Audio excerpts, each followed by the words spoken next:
Boa tarde.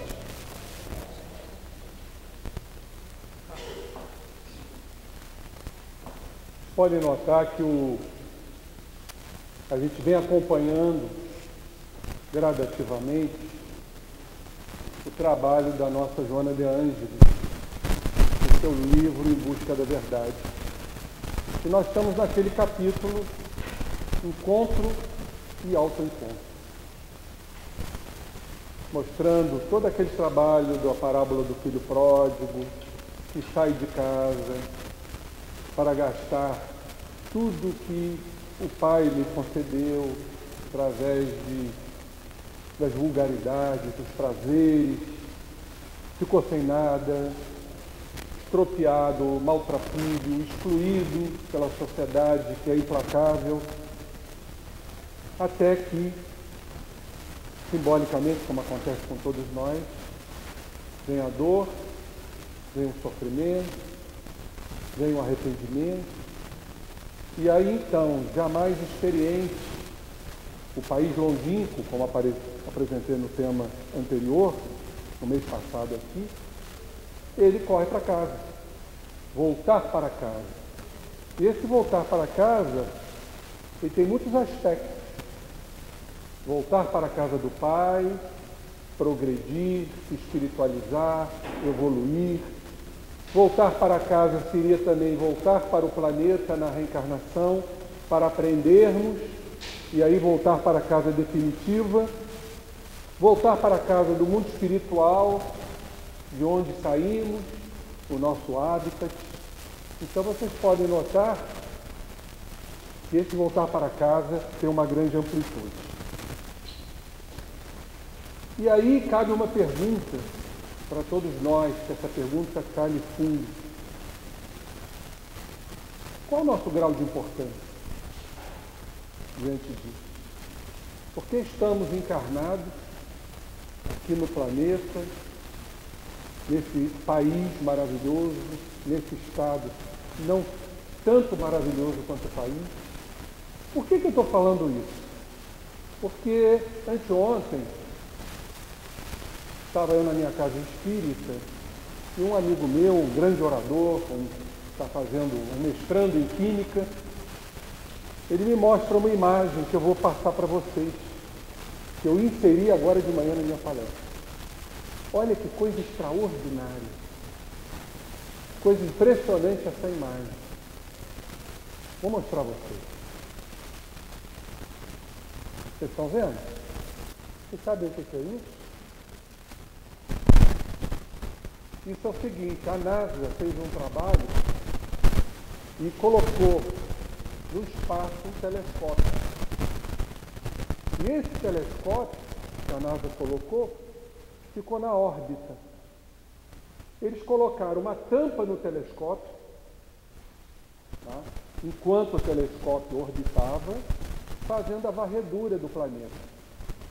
Só que uma energia que eles consideram prótons de alta energia atravessou a tampa do telescópio e um sensor do telescópio registrou essa imagem.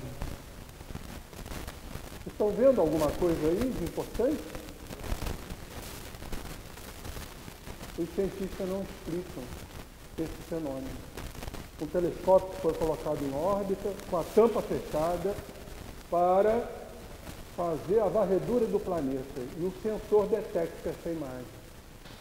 Esses prótons de alta energia deveriam ser detectados nos polos.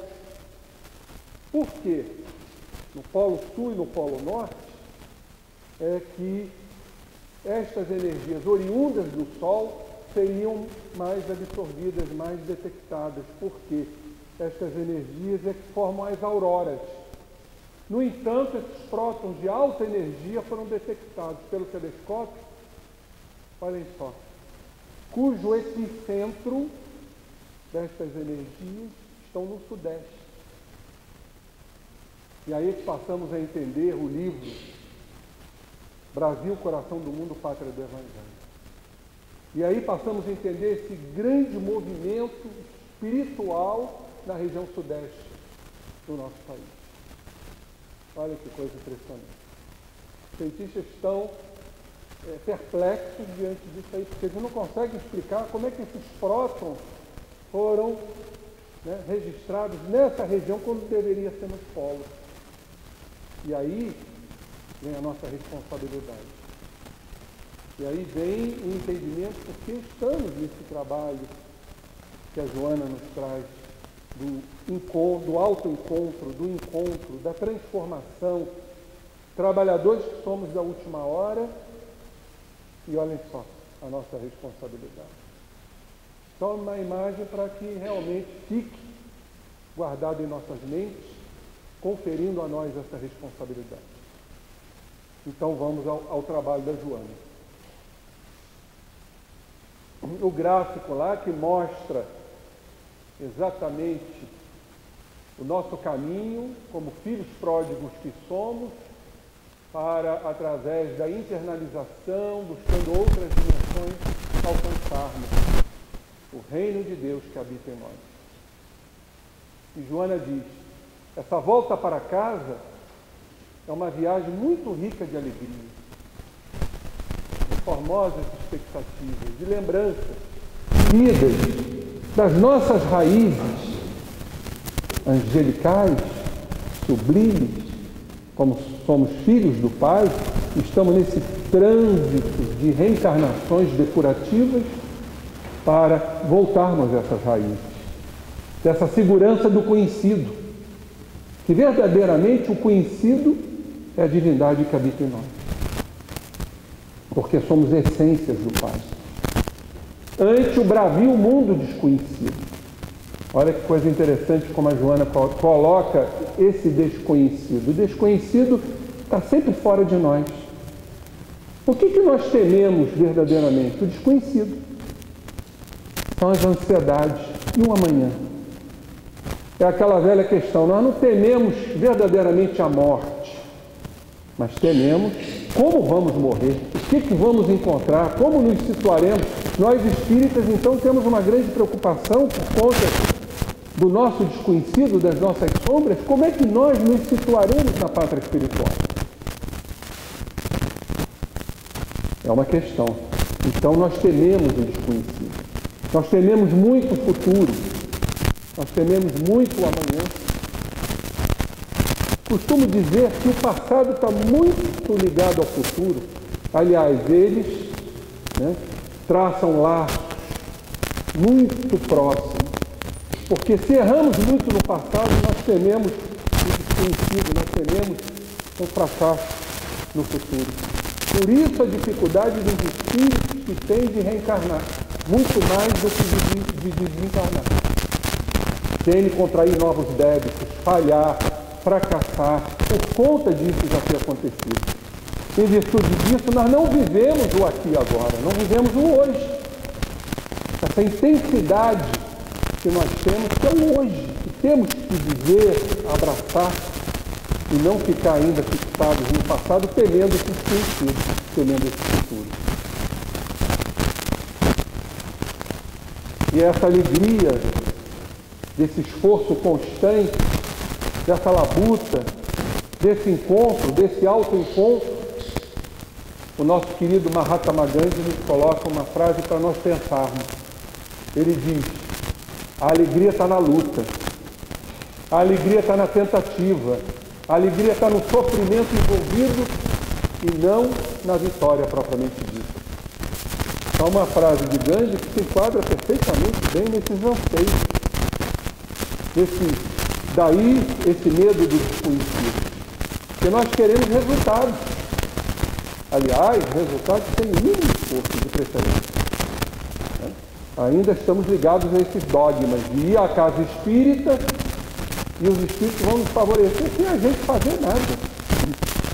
Sem ter um esforço, um sacrifício de mudança. Desculpe eu dizer, mas é um igrejismo que ainda está presente em nós. A gente vê isso muito na casa espírita. Fulano vai lá, bota o nome na radiação, recebe a água fluidificada. Muitos chegam no final da reunião só para receber a água fluidificada, o passe e sai feliz. E o que essa criatura fez? Qual a luta? Qual o sofrimento? Qual o esforço? Qual o heroísmo? Nenhum. Aí age a reencarnação. Por isso, volta aquela imagem da NASA, né?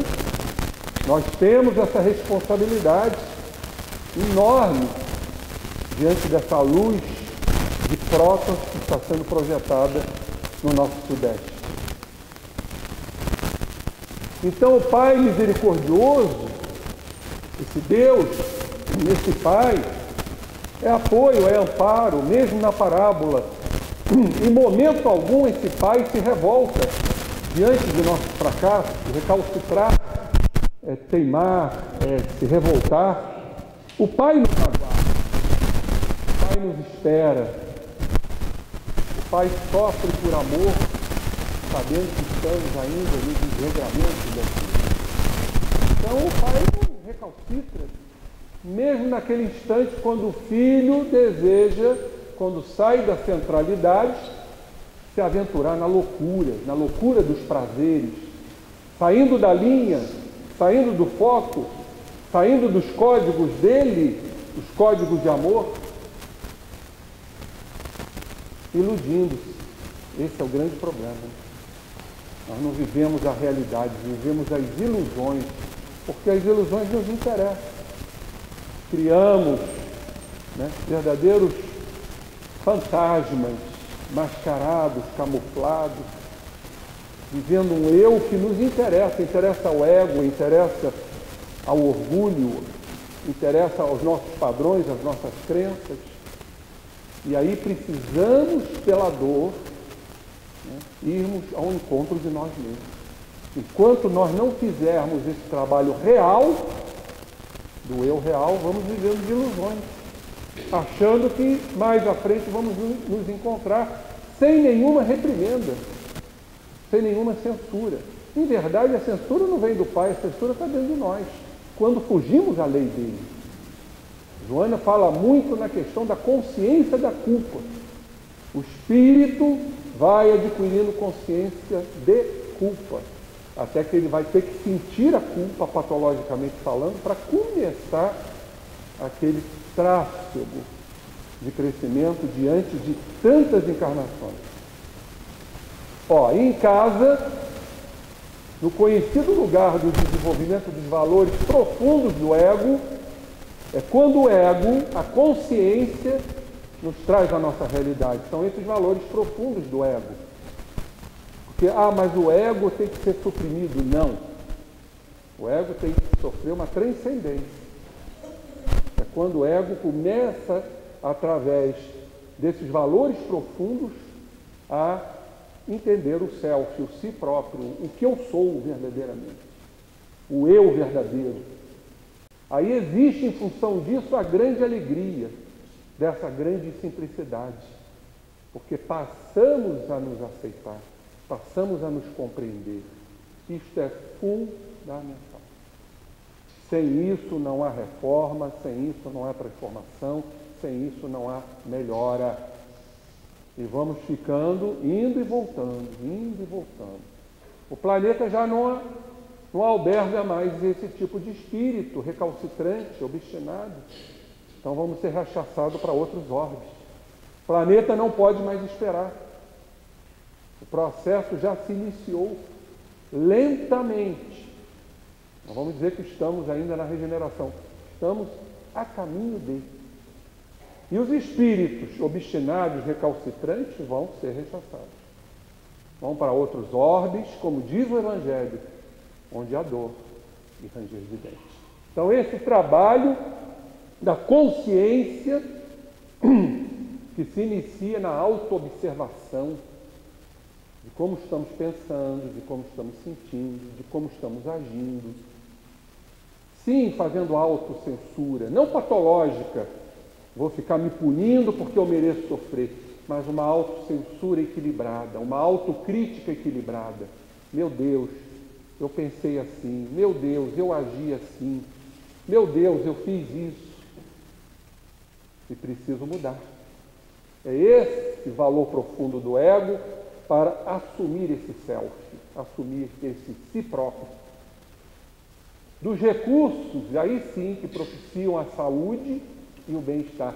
Joana coloca aqui o caminho da saúde. Saúde mental, psicológica, mental, espiritual, física. A alegria vai se apossar de nós. Porque sabemos o que somos, nos conhecemos, nos aceitamos e sabemos que pelo nosso próprio esforço, pelo nosso próprio livre-arbítrio, nós vamos conquistar os degraus da evolução. Isso, gente, é uma certeza, cada um tem a sua. É uma convicção interna.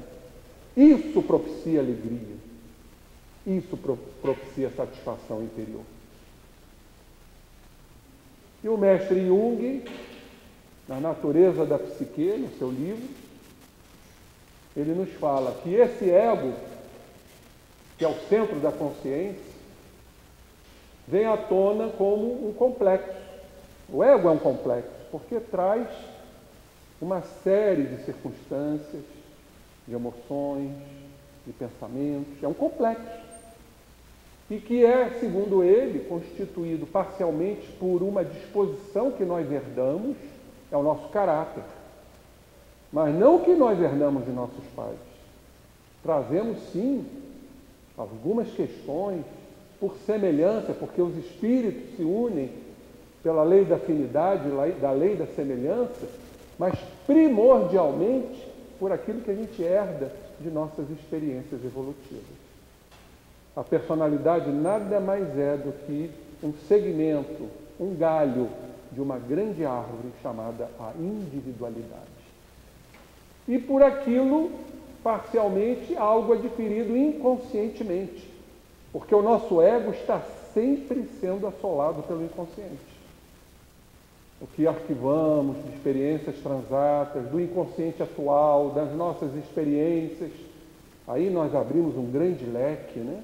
Os nossos sonhos, as nossas preocupações, tudo que nós não queremos e desejamos, soterramos no inconsciente, e isso vem à tona, igual os complexos vêm à tona. A querida Anísia da Silveira fala isso na sua obra, que é uma força que vem de baixo para cima, para vir à consciência, porque precisa ser conscientizada, trabalhada e transformada. E o Jung, nesses dois livros, ele nos fala do self, que não é só o centro, como muitos pensam, o self é a divindade, sim, mas o self é o todo. O nome já diz, é o nome em inglês, self, é o si próprio. Então não é somente o centro, mas também a circunferência total, que tanto abarca o consciente quanto o inconsciente. Em verdade, o ego faz parte do self. Por uma questão didática, né? O ego, o centro dessa totalidade, é o self, como o ego é o centro da consciência. E aí o nosso querido Jung diz, né, que o nosso self, a fonte do self, né, para onde nós vamos nos encaminhar pela força do progresso, pela força da evolução, poderia ser chamado do Deus interior. Então diz Joana, não se pode ser livre in totum, ou seja, totalmente. Nós nunca poderemos ser livres porque nós seguimos as leis do Pai. Por enquanto estamos presos aonde? Que não nos faculta a liberdade. Aonde nós estamos presos? Nos nossos padrões, nas nossas crenças, nos nossos valores, que arquitetamos em múltiplas experiências encarnatórias. Por isso, meus irmãos, nós afirmamos que é difícil mudar. Como é lenta a mudança. Agora, vindo a caminho, conversava com a Ana Cláudia, observando as pessoas, né? O que se passa na cabeça das pessoas? Tem umas que ficam lá com a flanelinha no carro. Tinham duas criaturas sentadas na calçada, olhando, perdidas. E eu dizia para ela, cada um tem uma evolução, né? Existem experiências encarnatórias onde a evolução é muito pequena. Espíritos precisam passar por aquele estágio porque ainda encontram-se hierarquicamente em condições ainda muito deficientes. A encarnação se presta à evolução, mas nós já temos uma grande dificuldade para evoluir, imagina determinados espíritos. Então a gente vê essa heterogeneidade, né? Então, não se pode ser livre in toto, em razão dos limites impostos pelas leis do Pai e pelo próprio corpo, que é um ergástulo, é um cárcere necessário para a evolução. Olha como a sabedoria divina é extraordinária. Deus nos deu o corpo para irmos evoluindo homeopaticamente, adquirindo lentamente experiências. O corpo, aparentemente, ele se opõe a isso por suas limitações. O espírito não pode jorrar toda a sua potencialidade no corpo, que traz seus limites. O cérebro tem limites. Então vem gotas homeopáticas, para que o corpo também nos dê experiências, luta, esforço, progresso lento. Estamos sob a égide dessa organização física que muitas vezes nos comanda. As forças poderosas do corpo, das energias físicas, dos hormônios, das enzimas que compõem a nossa organização estrutural física. Esse Pai, no entanto, deseja a felicidade de todos nós. Claro, né? Nosso Pai quer a nossa felicidade. E essa felicidade, ele pode estar configurado no nosso superconsciente. Olha como Joana coloca o superconsciente, né? Aquela zona mais espiritualizada nossa. Nós estamos na consciência, tem o subconsciente e tem o superconsciente. Aquela nossa faixa intuitiva, perceptiva dos mais evoluídos. Aí eu fui no nosso querido, coitado, que hoje ele não veio, eu fiz uma homenagem a ele, né? Então, aguardem um pouquinho. Então, em expectativa agradável de que tudo será resolvido, e para que isso ocorra, compreende as desilusões e as experiências malogradas que aquele viveu. Ou seja, exatamente o nosso caminho, né? Compreender que se a gente se desilude é porque a gente se ilude. Então vamos lentamente buscando essa faixa do superconsciente. Não lhe aumentando o Pai a carga de culpa, nem de remorso, antes liberando para que se possa estabelecer definitivamente na confiança e na renovação. Quer dizer, o Pai, nosso Pai maior, não está aqui aumentando a nossa carga de culpa, mas que a gente se libere da culpa. E para a gente se liberar da culpa e do remorso, nós temos que fazer esse trabalho, né? Esse autoconhecimento, esse autoencontro, desenvolver o nosso superconsciente, a nossa faixa mais sutil, perceptiva de nossas intuições. Aí vem a homenagem. Ele não está aqui, mas a sua literatura fala sobre isso.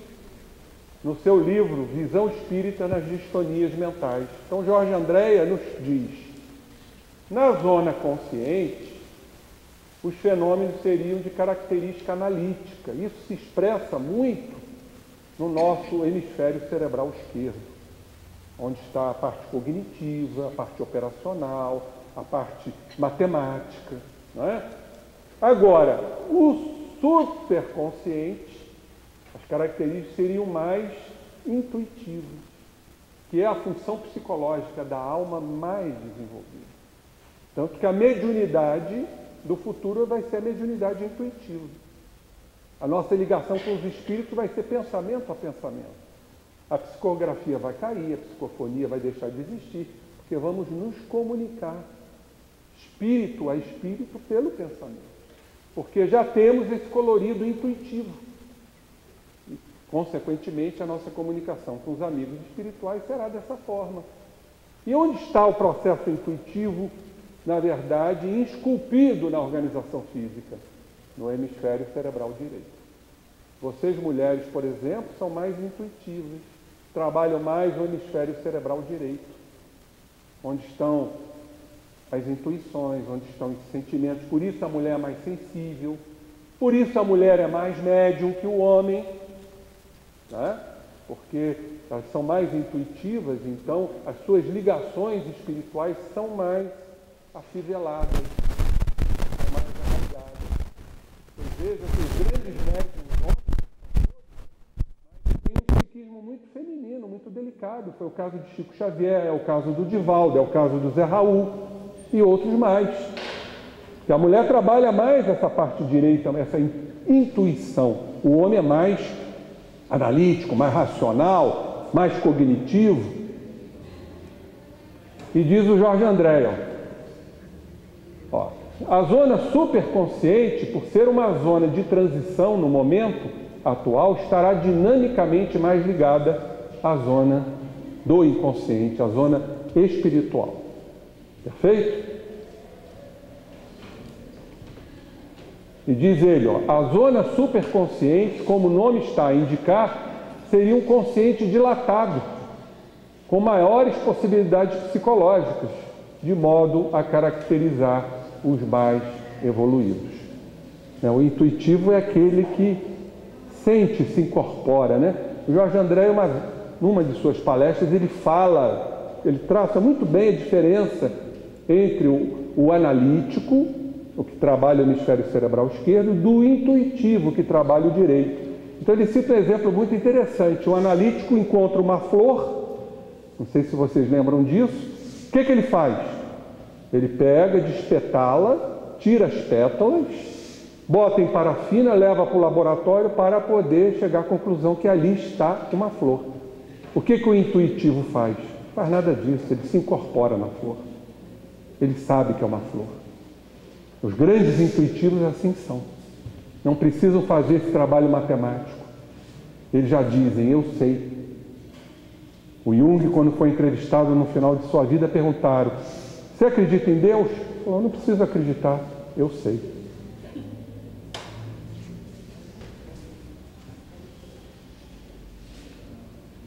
O filho, não sendo censurado, não sente vergonha, não experimenta constrangimento. Essa é uma frase de Joana muito interessante que nós podemos aplicar, inclusive, no nosso dia a dia. Que não é só o filho de Deus, porque Deus não recrimina, Deus não censura, Deus não reprocha, mas até os nossos filhos. Né? Quantas educações deficientes, né? De acusações. Você é isso, você é aquilo. Cresce uma criança, né? Repleta de culpas, repleta de mágoas, de sentimentos de rejeição. Como fica difícil esse processo desse adolescente. Quantos não descambam por conta disso para caminhos pouco dignos, sejam eles quais forem? Porque é acusação, porque por trás da acusação está a imposição, e por trás da imposição está a insegurança do próprio pai ou da própria mãe. Então, olha como essa relação é complicada no nosso processo pedagógico e educacional.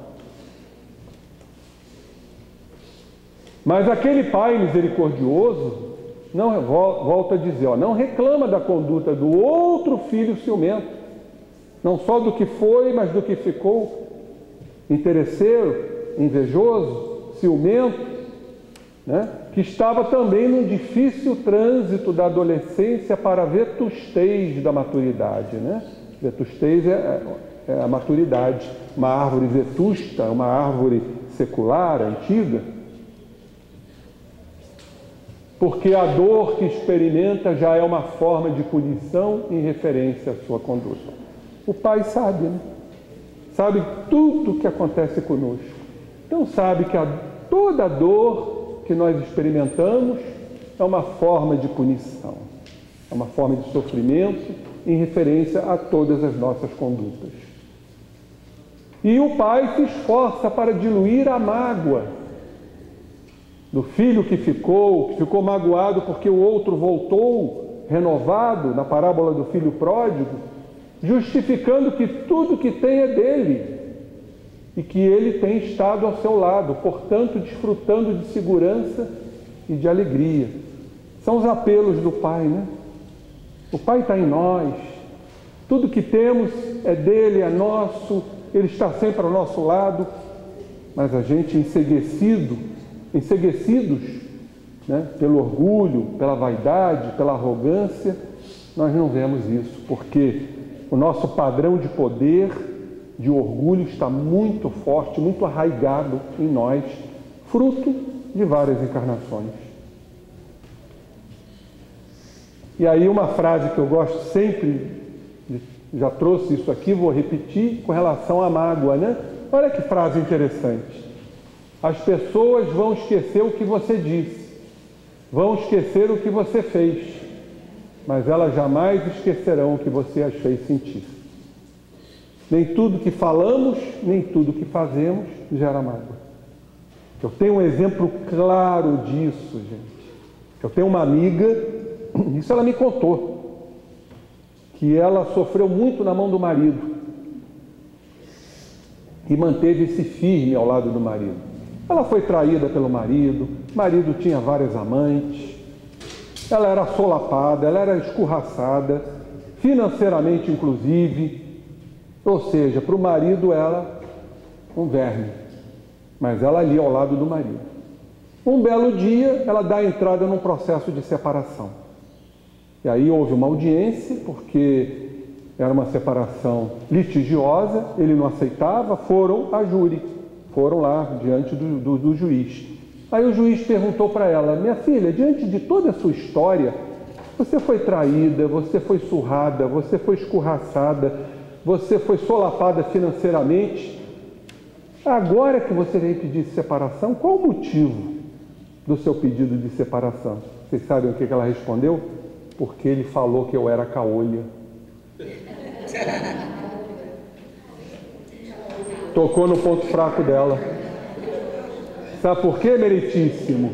Porque quando ele casou comigo, ele sabia que eu era caolha. Então eu não admito isso. Olha aí a frase. As pessoas vão esquecer o que você diz, vão esquecer o que você faz, mas jamais vão esquecer o que você as fez sentir. Essa é a mágoa. Tão difícil de ser diluída, tão difícil de ser esquecida. Ela fica lá, na primeira oportunidade ela se manifesta. Por quê? Falta o perdão. E se formos às raízes, por que falta o perdão ao próximo? Porque falta o perdão a nós mesmos. Vivemos a nos punir. Está aí a raiz de tudo. Se formos buscar intrinsecamente as nossas raízes, nós vamos encontrar sentimento de culpa e o padrão de poder. Não podemos falhar. E aí fazemos o processo de transferência, de projeção dessa culpa para o outro. Então o outro é responsável. Eu fui injustiçado, então o outro é responsável. Eu me magoo. Mas se nós escarafuncharmos psicologicamente, vamos ver que por trás dessa mágoa tem a culpa. E aí essa criatura extraordinária, eu gosto sempre de trazer, né? Vocês conhecem? Não conhecem? Ele diz o seguinte, ó: guardar ressentimento é como tomar veneno e esperar que a outra pessoa morra. William Shakespeare. E é uma verdade, né? Nós ficamos com esse veneno dentro de nós, desejando, que é a vingança, que o outro morra. Em verdade, quem está morrendo não somos nós. Porque mágoa, meus irmãos, e culpa são dois sentimentos que estão profundamente atrelados a inúmeras enfermidades, principalmente de autoagressão. Eu estou com um caso lindo. Eu digo lindo porque é caso de consultório, né? Eu estou com uma paciente que no transcurso da terapia ela começou a desenvolver uma doença autoimune, mas restrita. Olha como a terapia funcionou positivamente. Ela está desenvolvendo uma esclerose em placas, ou esclerose múltipla.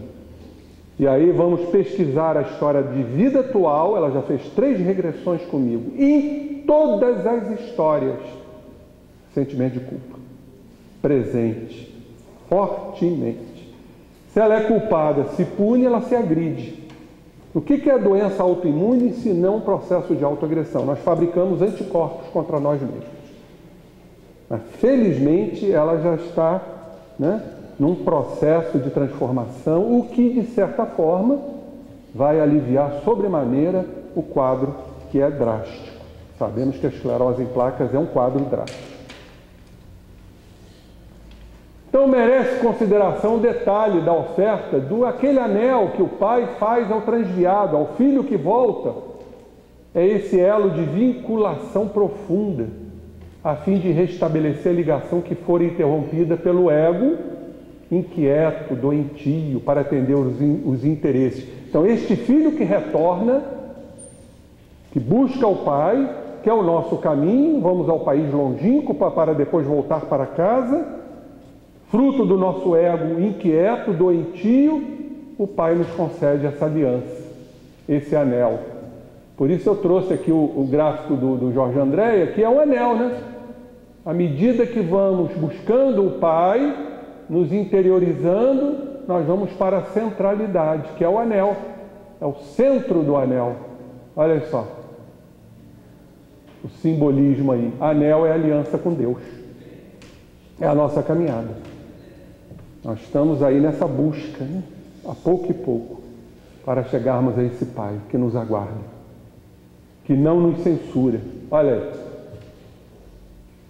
O anel será sempre um símbolo de bem-estar, auxiliando na cura dos tormentos que se demoram no seu mundo interior. Deixam de ser tormentos quando realmente já nos alavancamos para chegar a esse Pai. E as sandálias da humildade, da parábola. Nós recebemos as sandálias, né? Porque já estamos nesse caminho de liberdade, de desapego dos valores. O Pai nos dá as sandálias, como está lá na parábola. Mas também uma forma de nos devolver a autoestima. Porque esse filho perdeu tudo, lembram-se da parábola? Ficou estropiado, ficou esfaimado, entendeu? Passando fome verdadeiramente, excluído. Então o Pai dá a autoestima. É a autoestima, aquela nesga de luz da autoestima que vai nos mobilizar para as grandes conquistas. Vocês sabem onde isso acontece muito? No processo depressivo. O deprimido precisa de uma luz e se apega a essa luz para dar o grande salto quântico no seu processo de renovação. Então, olha aí, as sandálias que o Pai manda pôr aos pés são de relevante significado porque revelam um prestígio social, integrando essa criatura excluída, isolada, solitária, melancólica, deprimida aos outros irmãos. Galera, ele ficou excluído, né? Os outros não querem nem saber. Teve prestígio social nenhum, perdeu tudo. As criaturas sempre se aproximam, né? Quando nós temos alguma coisa, são os grandes amigos que temos, né? Que a gente vê os grandes amigos é quando nós estamos na pior, estamos lá no fundo do poço. A maioria se afasta, né? A maioria interesseira se afasta. Ó, os descalçados são a representação da penúria, do desprezo, psicologicamente aqueles que não têm apoio para amar. Estão realmente excluídos completamente. E o Pai dá essa autoestima, devolve essa autoestima. Isso tem um significado psicológico muito grande. Agora, por que o Pai dá essa autoestima? Alguém sabe falar? Responder? Na verdade, não é o Pai que dá autoestima, foi Ele que procurou o Pai. Ele que buscou pela dor a compreensão, o significado dos seus tormentos. Né? Então, ele se abriu ao Pai. E aí veio aquela nesga de esperança, de sucesso, de se conquistar espiritualmente. Que se acreditam destituídos de recursos emocionais para os enfrentamentos.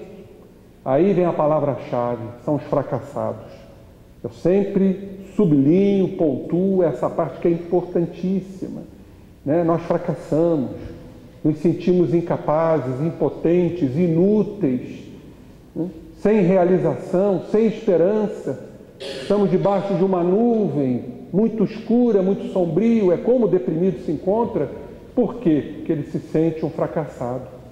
E por trás desse fracasso há o orgulho. Porque errou, porque falhou, porque está sendo excluído, né? Porque não foi mais amado, não está sendo mais amado. Isso nós vamos encontrar muito na raiz do deprimido, né? Ele quer ser amado, mas o que ele faz para amar? Porque para amar você tem que se expor, você tem que tentar, como diz Gandhi, você tem que sofrer, não importando se vai ou não fracassar.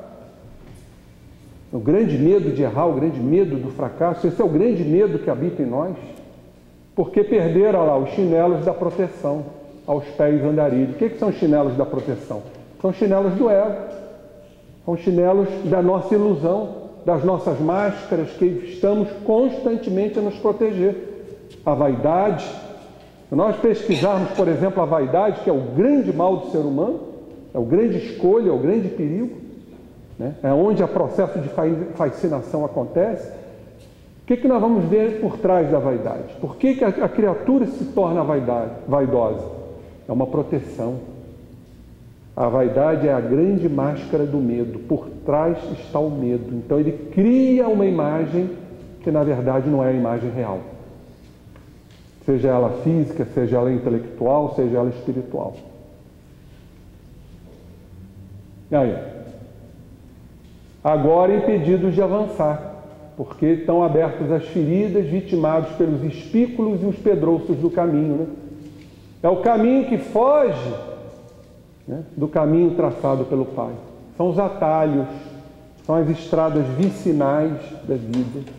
E aí, lógico, né, vem os pedrouços, vem os espículos para esses seres ainda imaturos, despreparados, e vem o fracasso.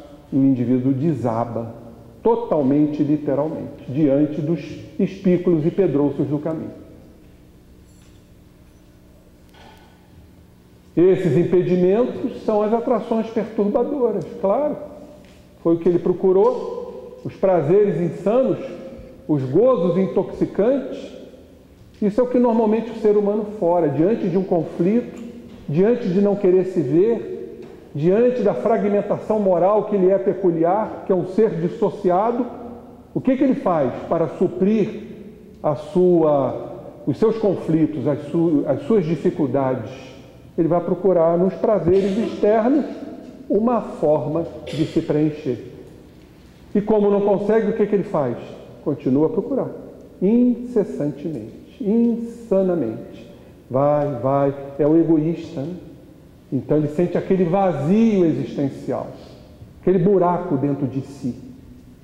Quando aí sim ele desperta a consciência, vem a alegria desse encontro, dessa compreensão de que preciso mudar e que esse é o caminho.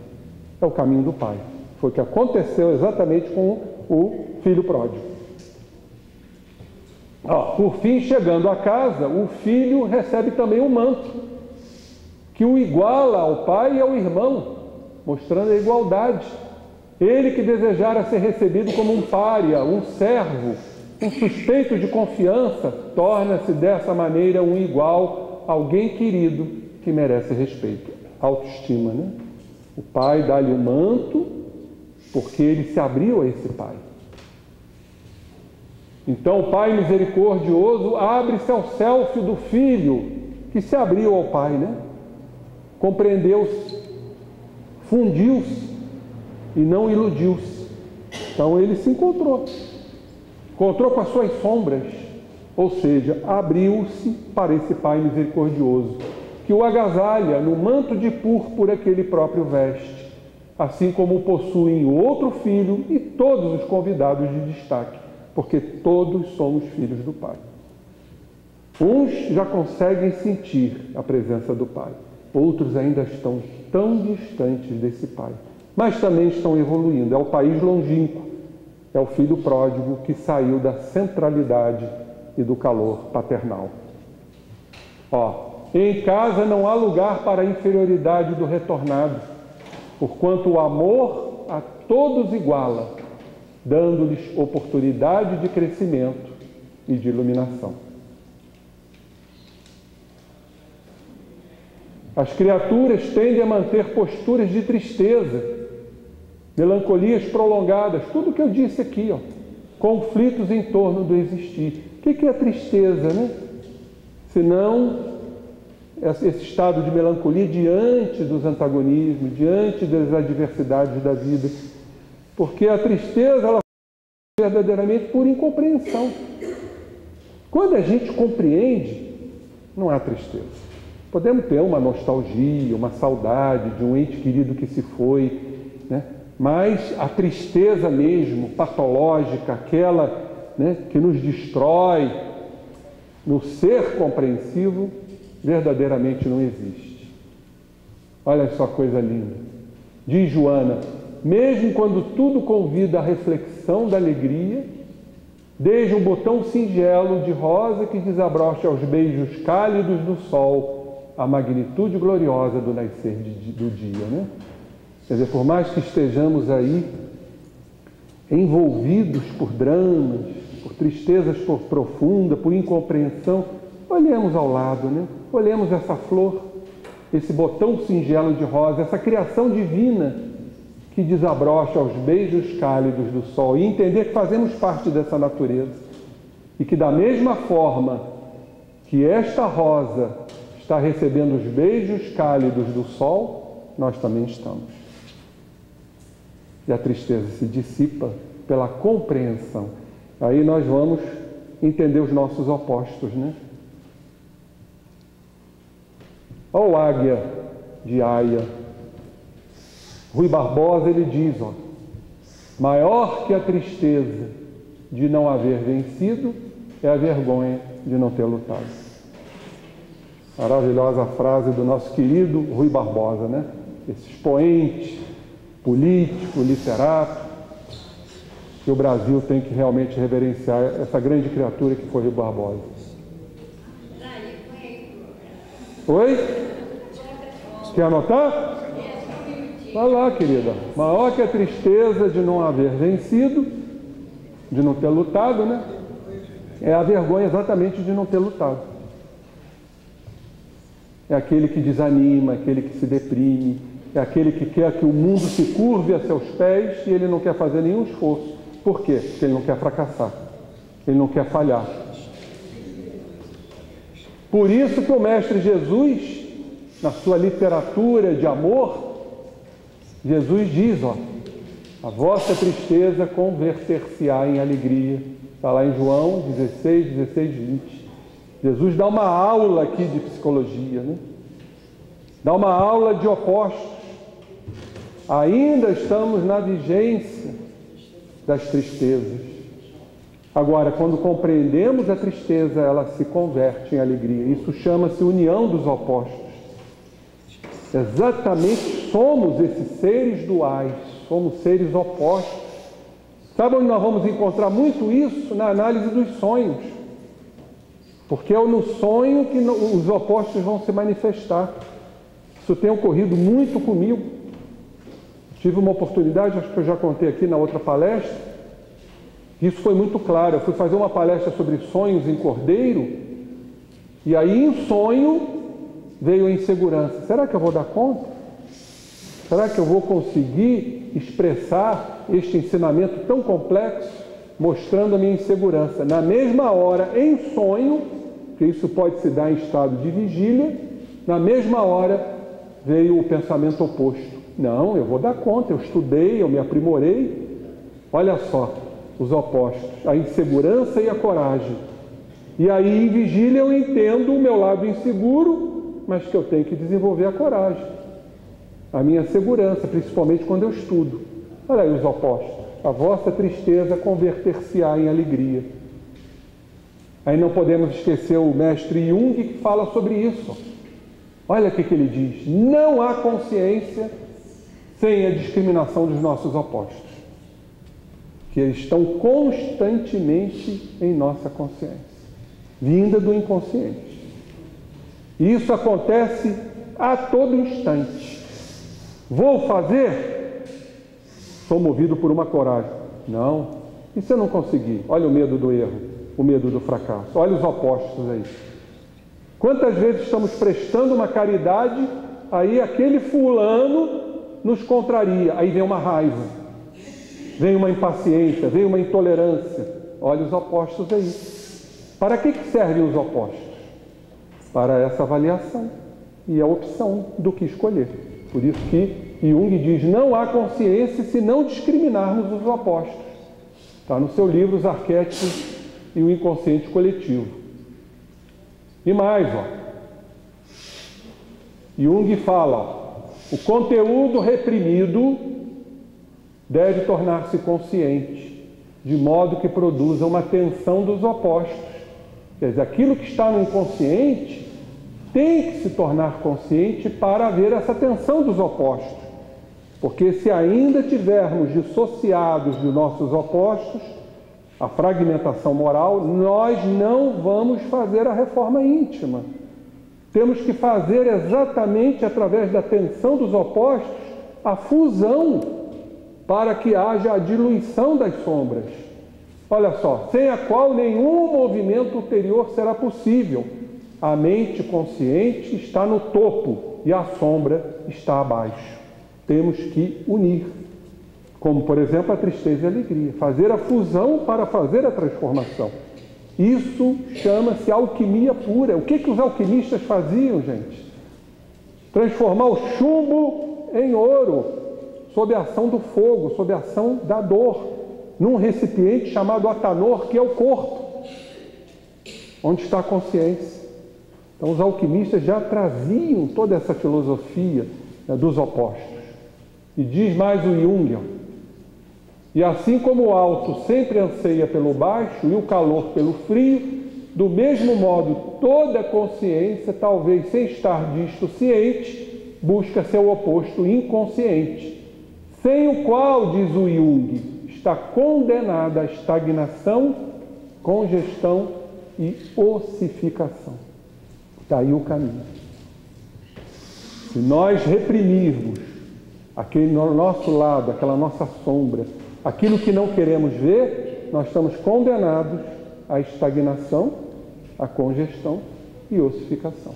Aliás, os espíritos falam de reencarnações estagnadas, porque são reencarnações que não houve discriminação dos opostos, não houve o autoconhecimento. Perfeito? A vida nasce apenas, diz Jung, da fricção dos opostos. Vocês já ouviram falar, isso é uma frase espírita, que a luz nasce da fricção das sombras. É a fricção das sombras que gera a luz. E a vida nasce da fricção dos opostos, para que nós possamos fazer essa agregação, essa aglutinação e, consequentemente, a mudança. Então, diz a Joana, a sombra densa dos atavismos reencarnacionistas, nelas permanece perturbadora, patológica, anulando a alegria natural da experiência de viver e de crescer, sendo cultivada em forma de transtorno masoquista e afligente. Quer dizer, as nossas sombras que não queremos mudar e, consequentemente, isso anula a alegria, vai gerar em nós um processo pela culpa de um transtorno masoquista. Eu sou incompetente, eu sou incapaz, eu mereço sofrer, eu sou culpado. Por quê? Exatamente por isso. Porque não estamos no despertar da consciência. Por isso que Paulo diz, desperta, ó tu que dormes. Levanta-te entre os mortos que o Cristo te alumiará.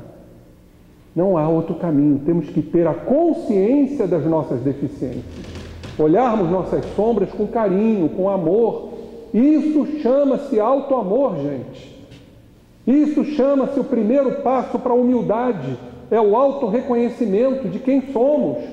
Isso é o primeiro passo do desapego de valores e crenças que nós não abrimos mão, estruturados ao longo, esqueleticamente, de várias encarnações. Por isso que é complexo mudar, porque não estamos nesse processo. E o Jung fala exatamente da sombra, olha aí, é uma linguagem espírita, olha o que ele diz. A sombra é um problema moral que desafia toda a nossa personalidade do ego. O que é a personalidade do ego? Aquilo que nos interessa.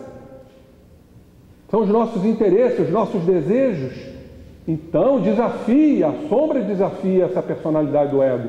Olha o que ele diz: pois ninguém pode tornar-se consciente da sombra sem um considerável esforço moral. Olha que coisa linda, altamente espiritual isso de Jung. A conscientização da sombra envolve o reconhecimento dos aspectos sombrios da nossa personalidade, porque são presentes e reais, impedindo que fiquemos mergulhados na ilusão do que pensamos ser, do que imaginamos ser, ou do que fazemos que o outro creia que sejamos. Vejam que coisa. Então precisamos ter esse esforço moral, que é a humildade. É a humildade, gente. Deus é o mais extraordinário exemplo de alegria, conforme Jesus sempre o decantou. É o Pai dos felizes e dos angustiados. É o Pai de todos nós, estejamos nós felizes ou angustiados. Porque se estamos angustiados, um dia seremos felizes. E se estamos felizes, ainda não a felicidade plena, em algum momento estaremos angustiados. Que possamos analisar esses opostos e optar. Se vocês optarem pela angústia, vão ficar na angústia. Se a angústia servir como um oposto para um grande trampolim para a felicidade, vocês serão felizes. E a todos oferecendo a incomparável oportunidade de reencontrar-se na estrada evolutiva, de recomeçar, quando equivocado, e de prosseguir, enriquecido quando eficiente e produtivo. Bendita reencarnação. Recomeçar. Tem uma música que diz, começar de novo. Tem uma música assim? Quem é mesmo? Gonzaguinho. Hã? Ivan Lins? Sou fraco de música mesmo, né? Olha só, muita gente chegou atrasada, eu queria reproduzir aquela imagem inicial. César não estava aí, o Ronaldo também saiu, muitos chegaram depois. E vamos, como de costume, eu não vou esgotar o assunto, senão vai ficar em cima do laço. Mas eu gostaria de repetir aquela imagem inicial que eu recebi ontem, que foi fantástica. Só terminando aqui, ó. Depois abrimos para perguntas. A própria mensagem do carpinteiro Galileu é um hino de júbilo, porque ele não possuía sombra e é todo numen,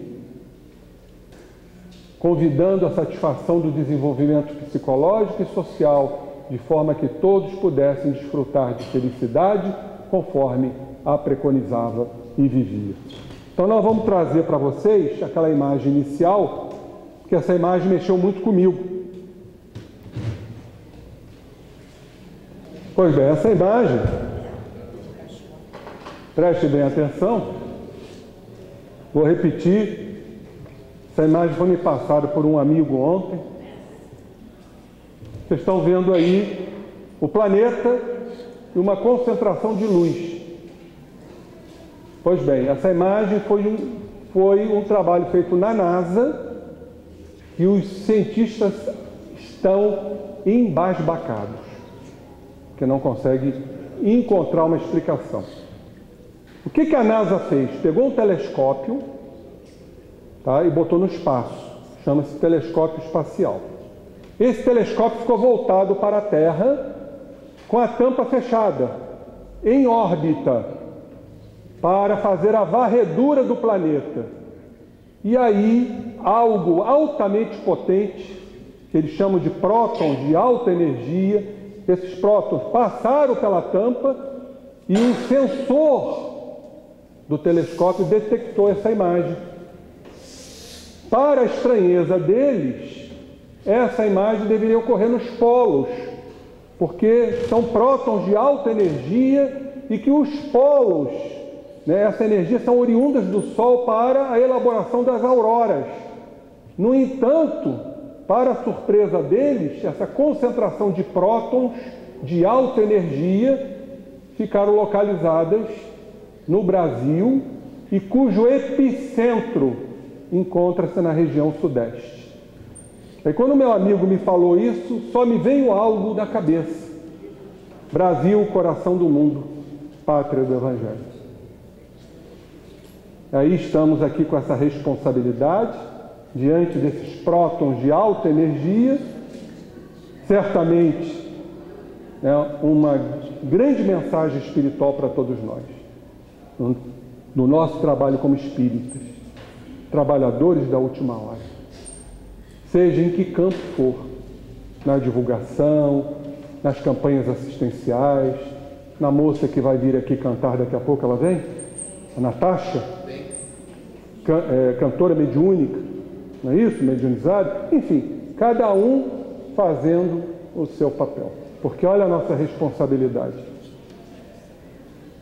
E diante do tema que foi apresentado, a responsabilidade que temos com nós mesmos, o nosso encontro e o nosso autoencontro, como diz Joana, voltar para casa, ou seja, é o nosso trabalho de ascensão espiritual.